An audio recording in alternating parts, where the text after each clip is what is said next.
This is the Wet Lunch on the High Seas podcast with historian Stephen Ujifusa. Business, history, and culture with a nautical twist.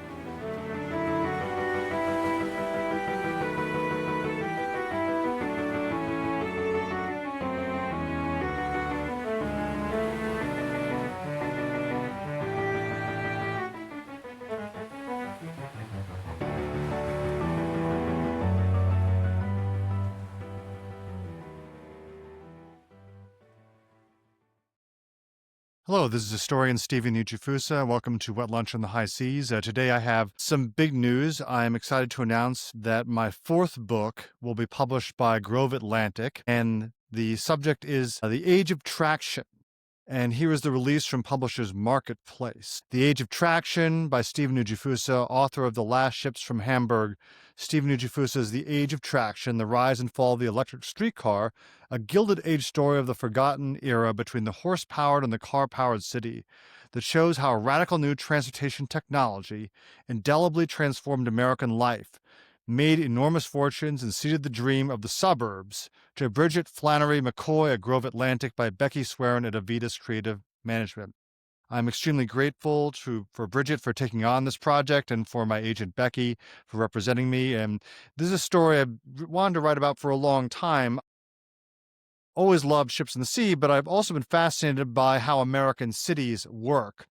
And this story, which takes place between 1880 and 1914 during the height of the Gilded Age, shows how a transformational technology, a series of transformational technologies, these included AC and DC current, the electric motor, the electric storage battery, all parlayed into a single transportation unit, the electric trolley, allowed formerly crammed and congested American cities such as Philadelphia, New York, and Boston to break free of their horse-drawn and pedestrian boundaries and expand outward to create new suburbs for middle-class residents. And this was a huge revolution in American cities and cities in general throughout the world. During this time, the electric trolley became the principal mode of transport for urban commuters. And during the Gilded Age, there was also the creation of a new class of middle-class office managers, professionals who wanted to live outside of traditionally congested old city centers. And I have a personal connection to this because for 7 years, my family lived in the Streetcar suburb of West Philadelphia in the Cedar Park section in a 1905 house that was built as part of a streetcar development. And this also is an interesting topic for me because it involves several big fortunes that were made during this time, one of whom is well known in Philadelphia and also at Harvard. His name was Peter L. Brown Widener, who started off as a butcher in North Philadelphia in the 1850s as a young man, and he eventually invested in this new technology, the electric streetcar, and became one of the richest men in America. His name currently graces Harvard's Widener Library. And this was an era not without conflict because streetcars helped pull apart formerly very dense neighborhoods and created neighborhoods in American cities that were segregated by race, ethnicity, and class.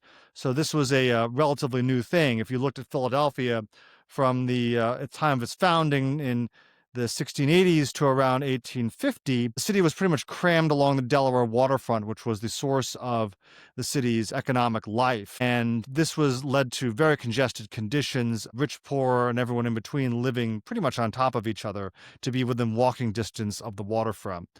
The creation of the first streetcars, first drawn by horses in the 1850s, and then followed by electricity in the late 1880s and early 1890s, allowed those with the means to do so to move further away from their place of work into strictly residential neighborhoods.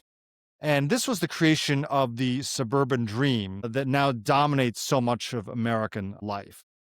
This was also a time of tremendous labor unrest between unions and capital. The streetcar strikes of the 1890s and the early 1900s in Philadelphia and St. Louis were some of the most violent and earth-shaking labor unrests that had been known in America up to that time, and earned the traction magnates, as they were known, a very dark reputation among a lot of the American public. At the same time, the American public who lived in cities like Philadelphia took advantage of this nickel fare that allowed them to move out to larger, more modern homes that had things such as electricity and gas.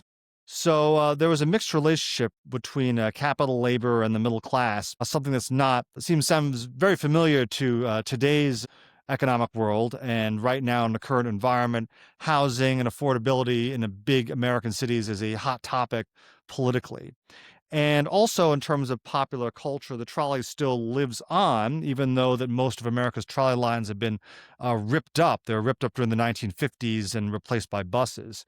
But trolleys still figure prominently in Mr. Rogers' neighborhood back in the day. There was the trolley to the land of make-believe, and also its modern-day successor, Daniel Tiger. And of course, everyone knows the famous song, the trolley song from the 1942 movie Meet Me in St. Louis. So it is still part of American culture. But this will be a look at how American cities grew to be familiar.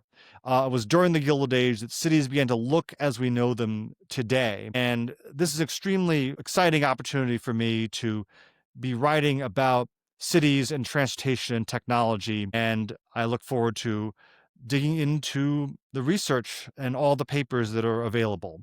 Once again, thank you so much to Grove Atlantic for taking on this project. This is Stephen Ujifusa, host of Wet Lunch in the High Seas and the author of the book, The Age of Traction, which should be coming out in a couple of years. Thank you so much.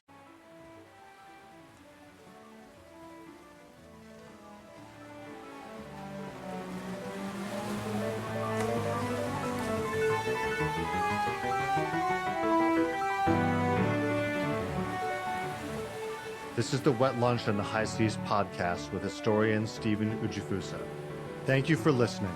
You can expect new episodes every week. To subscribe to the Wet Lunch on the High Seas podcast, visit steveujifusa.substack.com.